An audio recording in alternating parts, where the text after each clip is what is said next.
So the first job of your pricing is to pay for your acquisition.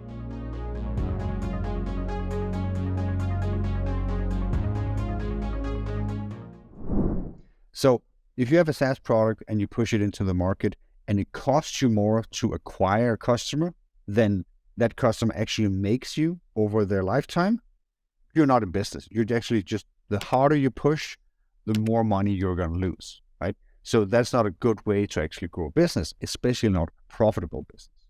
So step one is just to ensure that the customer lifetime value exceeds the CAC, the customer acquisition cost. From there, it's all a question about timelines.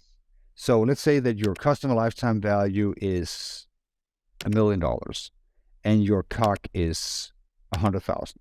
Great, except that maybe that million is collected over 20 years, right? So that means that you spend 100,000 to get a customer, and then each year you get 50,000. So it's going to take you 2 years just to earn back that customer acquisition cost. So not good, right? Because then that means that your growth is going to be very expensive from a cash flow perspective, because you need to invest sort of 2 years before the customer actually turns profitable from a cash flow perspective, so a break-even perspective. So this is where the customer cash flow cycle comes into play. And essentially, you should look at it like this. So let's say that you have a time 0 when you make the sale. And then what you need to do is you need to go back enough time to cover your sales cycle. Let's say you have a sales cycle that is 6 months. And then what you need to realize is that your cash burn on that customer, the cash flow on a customer basis, actually starts when the sales cycle starts. So it actually doesn't start when the customer walks through the door. It actually starts when you try to sell that customer. So when you start to build the pipeline, when you get the demos, when you do the negotiations, sign the contracts, do the onboarding, whatever, until that customer is actually closed and they send you money. So you start spending 6 months before, if your sales cycle is 6 months, and then, at some point you close the customer and you get to invoice them and collect cash. If you have let's say that your ACV, annual contract value, is 50,000. And let's say that you spend 20,000 acquiring a customer. So that's pretty good, right? So you will then at T0, let's say 6 months before that, you start burning money. So you burn it all the way down, and then you're at your customer acquisition cost peak or bottom, the bottom of your cash flow. At when you sell, that's when you spend all the money. And then you start every month to earn it back. And then let's say over 5 or 6 months or so, you've earned back all the customer acquisition costs and you're now at break-even. That's great. Now, let's do it better, right? So if you have a model like this, you will know that it will take you a year from your startup process, 6 months before you acquire the customer, to you actually collected all the cash. So that means that the dip, the negative zone of a customer, is a year long if you have a model like this. So your job when you're trying to optimize for growth and capital requirements for growth in a SaaS business is to try to shorten the dip, the negative part of the customer cash flow cycle. So you want to have it super, super small or non-existent at all. And even better, when you map multiple customers on top of each other, you actually want the overall expansion of your business to be cash flow positive. So let me show you that in a second. Let's say that this customer actually starts to be profitable in a year's time, from you start burning the cash to you actually start making the cash on a customer. So let's do something else. Let's say that we, instead of just doing the monthly payments, we actually charge a 10K onboarding fee, right?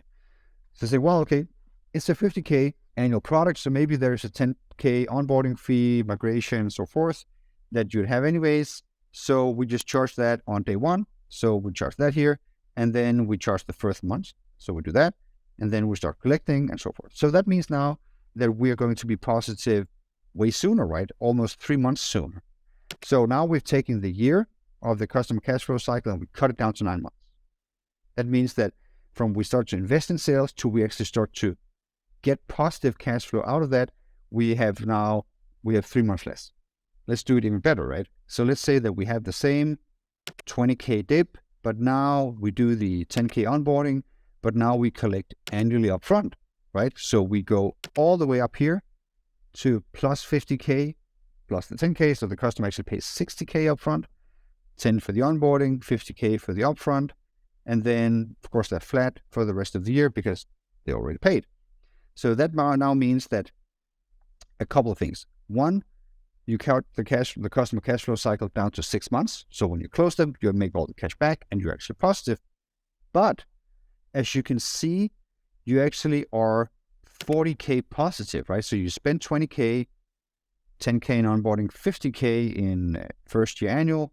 So you're actually 40-year upfront positive, which means that this 40K actually is worth 2 acquisition processes, right? So it costs you 20K to acquire a customer. So the upfront payment of 1 customer plus the migration fee actually pays for the acquisition of 2 more customers for that next year, which is the time until you collect again from them. So suddenly you can see that if we hire a sales rep here and he works and he earns 20K at T0 when we sell the customer, we could actually hire 1 more, right? So we hire 1 more, and then those 2, they actually spend the surplus, the 40K that we have. So, and after 6 months, they sell 2 more customers.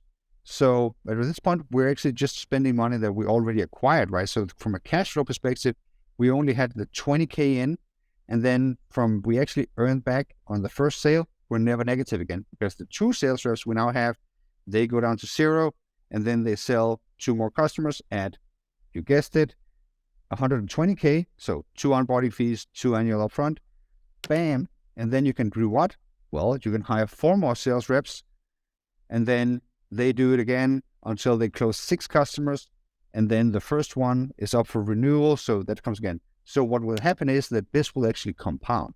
If your market is there, if your sales process is there, and so forth, suddenly your sales cycle, together with the cash collection cycles that you have on the customer cash flow cycle, will suddenly fund the growth in and of itself, right? And of course, you might need to take some money out of this process to pay for overhead, to pay for delivery, to pay for management and development and all the other things. But in and of itself, sales becomes now cash generative. The faster it goes, the more cash it will actually produce for the rest of the business, which is the job of sales, right? Is to generate income and cash flow for the rest of the business. So this is a really neat way to think of it, where you can see that not only do you need to worry about the time before a customer cash flow cycle goes from negative to break even, so breaks into positive territory, but you also need to worry about when it actually is so positive that it can fund another dip, another customer cash flow cycle. So it has enough surplus cash flow to fund the next one, because this becomes the rate of which you can grow this in and of itself without external capital into the system.